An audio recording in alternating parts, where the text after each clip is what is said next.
We're on the formation lap then, ready for our final race of the day here in round 2 of the inaugural X30 Euro Series here at the Zuera circuit in Spain. And there is the grid. Following the results of the pre-final. You heard from him just now on the grid. Gerard Cebrian, the Spanish driver, has had 2 heat wins already. 1 DNF yesterday, but he won the pre-final. He's on pole position here. And alongside him is his teammate for the MPT competition team, which is Eduardo Garcia. And then on row 2, Konstantin Scholl, who didn't finish a race yesterday, didn't start 2 of them. So he's got, like everybody else, brand new slicks on for this race. But Konstantin looked like he came through easily enough in the pre-final from the back of the grid, and then was happy to sit in 3rd place. So he is, I think, playing maybe a tactical game here to get the best grid, the inside grid. He couldn't catch Gerard Cebrian, so he sat behind Eduardo Garcia and opted for 3rd on the grid rather than 2nd. Frederik Op-de-Beek is alongside him. From Belgium, Rinus van Kalmthout on his debut in the class was the winner of, or got pole position after winning one of the heats and finishing 2nd and 3rd in the others yesterday. Won the battle for pole for the pre-final, but slipped to 5th place where he starts now. Rafael Bartson from Belgium alongside Tony Forney-Thomas and Euripides Hagistofanis from Greece on the final row of the grid. It's a standing start for the super shifters. The red flag putting them in position. It's going to be a 16-lap race. The green flag waved. The grid is cleared. We're about to go racing here at Zuera. 3 red lights, 4 red lights, 5 red lights. Go out, and the race gets underway. Fantastic start for Eduardo Garcia from 2nd on the grid. He's gone straight into the lead of the race, ahead of the pole sitter, Gerard Cebrian. Gerard looks down the inside into turn 2, but can't find a way back past. And a good start as well for Frederik Op-de-Beek, who's tucked in behind them in 3rd place. Then is it Scholl, possibly Konstantin Scholl, the next driver through, in 4th place, trying to get stuck into the action as well. The Austrian, who was on pole position after qualifying on Friday. He had a wretched day with engine troubles on Thursday. Had a good day on Friday to get pole position in qualifying. He had a terrible day yesterday. He's having a good day so far today, coming back up the order. He is there in 4th place. Rinus van Kalmthout has a better start than previously. He only loses 1 place and gets that back at turn 6 down the inside to get back up to 5th place. Most of these drivers have experience of these standing starts and these gearbox karts. Konstantin has come from direct drive karts. He's never had a kart before. He's been changing gears. He's had a couple of car tests. He's going to move into car racing next year, but it's all new to him. But that was one of his better starts, and he has been one of the quick drivers, and he saved a set of tyres as well. So Rinus van Kalmthout, do not rule him out of a race win here. He's a mighty quick driver and has been setting some of the quickest laps of the weekend. He's 5th at the moment, but he's still in touch with the leaders. But look at that first lap from Eduardo Garcia. He had a really good start off the line in the first race of the day, the pre-final. He's had a good one here as well. It's tight for 2nd place, though, between Frederik Op-de-Beek, who nicked in front for 2nd place ahead of Gerard Cebrian. Gerard got the place back at turn 3, and then Frederik Op-de-Beek gets it back again, coming into turn 4. So it's the Belgian ahead of the Spaniard, and that's brought Konstantin Scholl from Austria and Rinus van Kalmthout with the orangish helmet from the Netherlands, who goes through ahead of Konstantin Scholl and goes 4th at turn 6. Good move that. In the first race of the Euro Series in Italy, Rinus raced in the super category, so very quick karts, but not anything like as quick as these. And he dominated the weekend, got pole position for the final, and then had a slightly disappointing final to drop back down the order. But he comes together with Konstantin Scholl, or at least they're getting close to coming together, and then he drops back going through turn 10. And Konstantin Scholl gains another place coming out of the corner and moves up into 4th spot now. So it's Garcia, Op-de-Beek, Cebrian, Scholl. Bartson makes a place up to 5th, and Van Kalmthout loses all that good work is undone in one fell swoop as he goes back down to 6th place, where he was at the end of the first corner. So look at the top 2. Frederik Op-de-Beek a long way down on Garcia, 1.3 seconds already. And Gerard Cebrian is determined to get through, acknowledging how quick his teammate was earlier. These two know the track well, racing here in the Spanish Championships. There were Spanish Championships last weekend, so they know the track, and he knows the way through at turn 6 because he goes 2nd ahead of Frederik Op-de-Beek. You heard from earlier on this weekend on Telemundi TV, gave us a good guide to these karts, Frederik, and has certainly shown good pace, good enough for a podium. Maybe, because he's got Konstantin Scholl in 4th place just behind him. That's Rinus van Kalmthout behind the pair of them, gaining a place into turn 10, back up to 5th, I reckon, for the Dutchman. So not that many karts, but some great battling going on here so far. 2nd, 3rd, 4th, all nose to tail, with Gerard Cebrian now back into 2nd place. And Konstantin Scholl fires one down the inside to go 3rd ahead of Op-de-Beek. That was a good move into turn 2.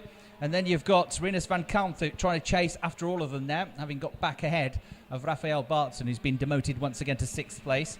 Ajay Stefanis, the oldest driver in the field, in 7th place. Forne Thomas in 8th place. Race leaders advantage 1.7 seconds, nearly 1.8 seconds actually, so it's a huge margin for the man in the number 612 kart, Eduardo Garcia. But his teammate now is going to get his head down, and it's a long race this. When he had 3 laps, it's a 16-lap race, and we saw in the previous race that drivers at the front of the field can be caught with the tyres needing to be managed in these races, particularly on these karts, because they are so quick. If you were watching earlier on today, you may have heard me saying that at turn 1 you can take flat out of these karts at 150 kilometres an hour, but it's advisable not to because it hurts the tyres so much and you just take all the life out of them. So it's best just to take a lift through there, look after the tyres if you get the option, or if you are going to go flat out, not do it on every single lap. So they've got to nurse these tyres a little bit with this longest race of the weekend so far. 2nd, 3rd, 4th, 5th all still pretty close together. There you can see the race leader though on Telemundi TV if you're watching on our live stream service, with a 1.8 second advantage. So the gap has increased ever so slightly on that lap. He's certainly not being caught. What about Rinus van Kalmthout? It looks like he is beginning to close the gap. The points are a bit easier to work out for this one because this is the one and only round this year for the shifters. They're going to have 4 rounds next year, but they weren't in Italy, so it's only the points from the pre-final today and the final here now that give us our championship standings. And as it stands, 88 points for Eduardo Garcia, 88 points for him, and Gerard Sebrian, 86 points. So he needs to catch up to Garcia. He had 1 more point than him for that victory in the pre-final, but it's 3 more points if you win the final. You get 55 versus 52. So as it stands, Garcia is going to be the inaugural shifter champion. The winners of all classes this weekend receive a free IAME engine, so it's a fantastic prize. The top 3 each receive a free race entry into the IAME finals, the world finals at the Le Mans circuit in France in October. And 2nd and 3rd in each of the classes also get some vouchers. They won't get the free engine like the winners will, but they get some free vouchers for spare parts for their cars. So some really good prizes up for grabs from the organisers, RGMMC, this weekend, as they look to build upon the success of these first 2 runnings of the X30 Euro Series, this full-blown attack on the championship next year. 1.7 seconds the gap. It's come down a bit on the previous lap. What about this one? I'll tell you in a moment, because they're about to cross the line. Fairly even through the middle part of the lap. 61.6 seconds for everybody in the top 3. So it comes down by a few hundreds, but nothing notable. They're all lapping as quickly as each other. Op de Beek 61.7 and a 61.7 for 5th place man Rinus van Kalmthout as well. So the gaps are, for now, staying the same. We had this in the senior race, didn't we? In the middle of the race, it just sort of stagnated and everybody was matching each other's pace. And then, in the last 5 laps, it all kicked off, it all sparked into life. And there's no reason why this can't happen. It's only going to take 1 bad lap from Garcia and a very good lap from Sebrian, and that gap can easily come down by 4 or 5 tenths of a second.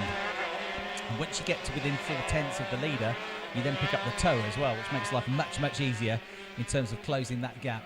Pick up the toe down this long start-finish straight into the first 2 corners. So 6 laps done. We're still not even halfway into the race, and it looks like 2nd, 3rd, 4th and 5th are happy to work together to try and close the gap to the race leader rather than fighting each other. Through they all go. Konstantin Scholl in 3rd place, crossing the line, and 5 thousandths quicker than the man ahead, who in turn is 25 thousandths quicker than the race leader. So the gaps are coming down, but it's at minute amounts at the moment. It's nothing really to shout about. So it's still 1.7 seconds from 1st back to 2nd. It's Eduardo Garcia that leads, the Spanish driver, ahead of his compatriot Gerard Sebrian. Konstantin Scholl, the Austrian, is hanging on to in 3rd place. Then a bit of a gap developing back to Rinus van Kalmthout, who's just gone up to 4th place.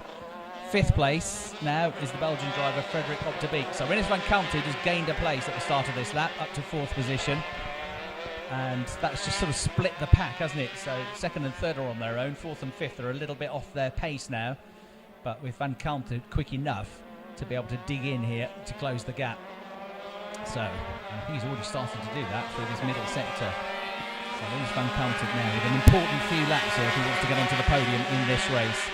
There is the leader though, through turn 1, looking very smooth. He hasn't got a wheel wrong yet. Personal best lap for Cebrian in second place, and it's half a tenth quicker for what that's worth. Half a tenth quicker than Garcia, his teammate.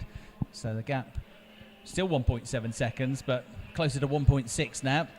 And 0.3 of a second behind him is Konstantin Scholl at the start of the lap. I think he's less than that now as they come through sectors 1 and 2. The gap's come down between second and third to about a tenth of a second. And Rinus van Kalmthout, let's see how he gets on. First sector was pretty good. In the second and third sectors, could he start to close the gap and hunt down Konstantin Scholl? Remember, he overtook Konstantin earlier in the race and then ended up losing a couple of places. They had a bit of a battle going through the final turn. So he'll be keen to make his point here. Both Konstantin and Rinus used to racing with RGMMC in the Botax Championship. They know each other a little bit. And Konstantin will have company soon, I reckon. Let's have a look. 61.6 for Konstantin Scholl, 61.7 for Van Kalmthout. I thought it was a bit closer. It was actually a tiny bit further back. What about the gap from first to second? Well, it's down a bit more, down by another half a tenth of a second to 1.68 seconds. So Cebrian is trying. He's just done a personal best in sector 1. Konstantin Scholl is following him along. He knows that they're both catching the leader, albeit only marginally, and there's no point getting into a fight just yet. They're both well clear of fourth place. Van Kalmthout, Opdebeck is fifth, and then you've got to get back to Bartson in sixth, Stefanis in seventh, Tony Forney-Thomas in eighth place.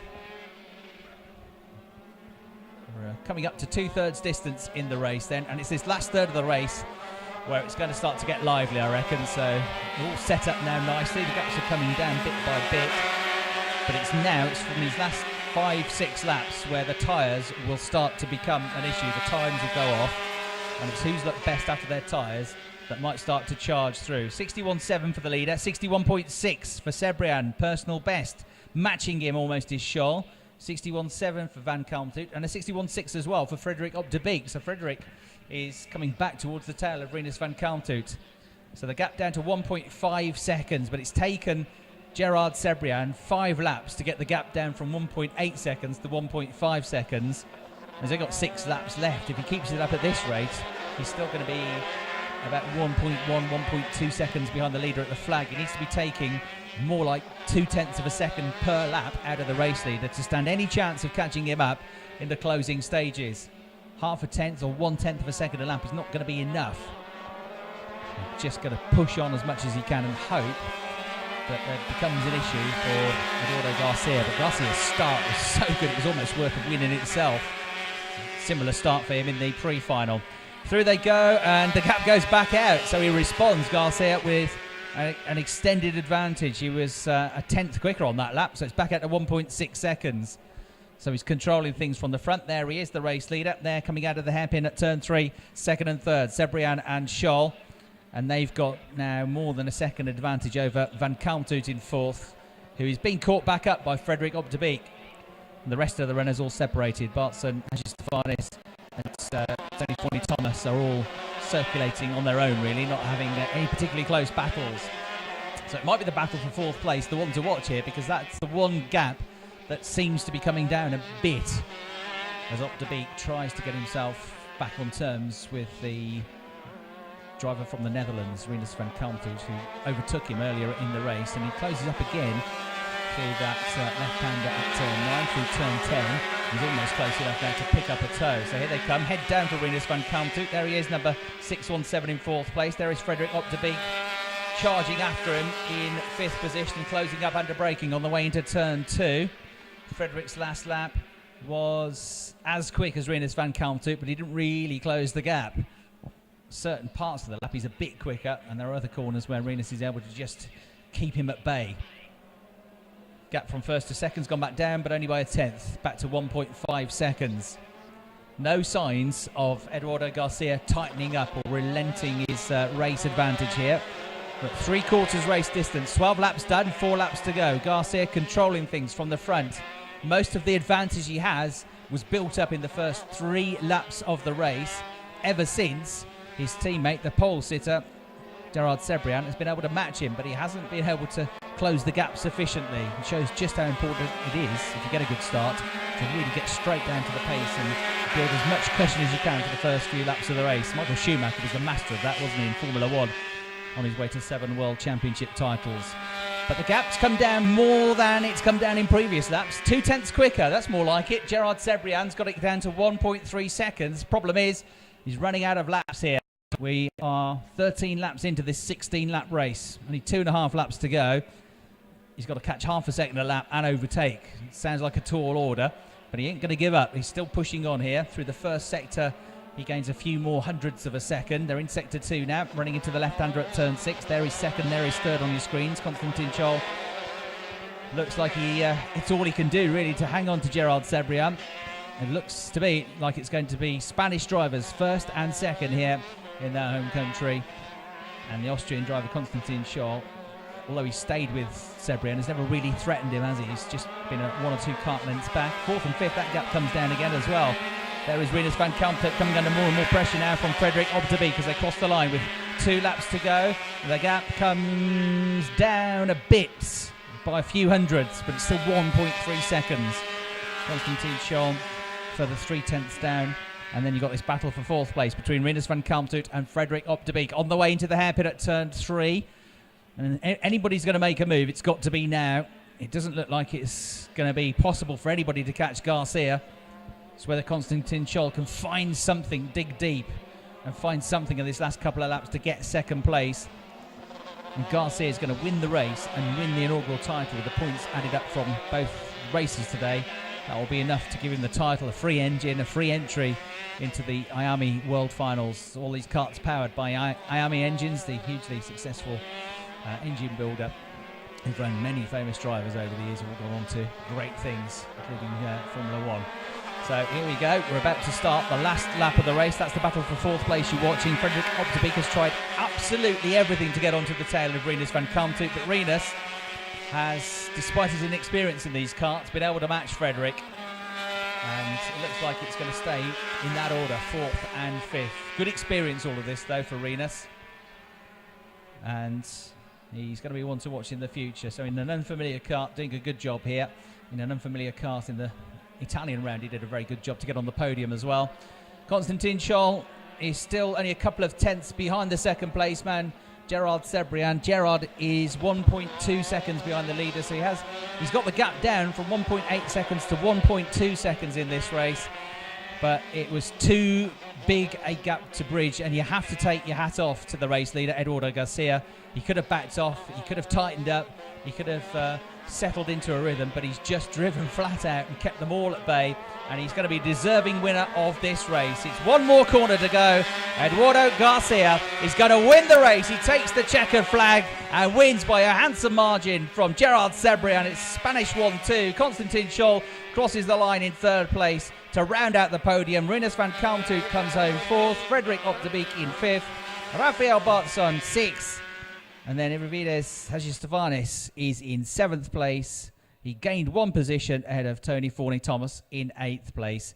And there you have final race result of the day. So Eduardo Garcia, a deserving win, 1.2 seconds clear. And all the advantage really was built up after that mega start. The first lap, he was over a second clear. He had a good 2nd lap, a good 3rd lap. After that, once he got back into 2nd place, Cebrian began to close the gap, but it was never quite enough. It's an LTP competition 1-2. Garcia also wins the points race today. And there you see the results on screen for the X30 Super Shifters here at Zuera in Spain.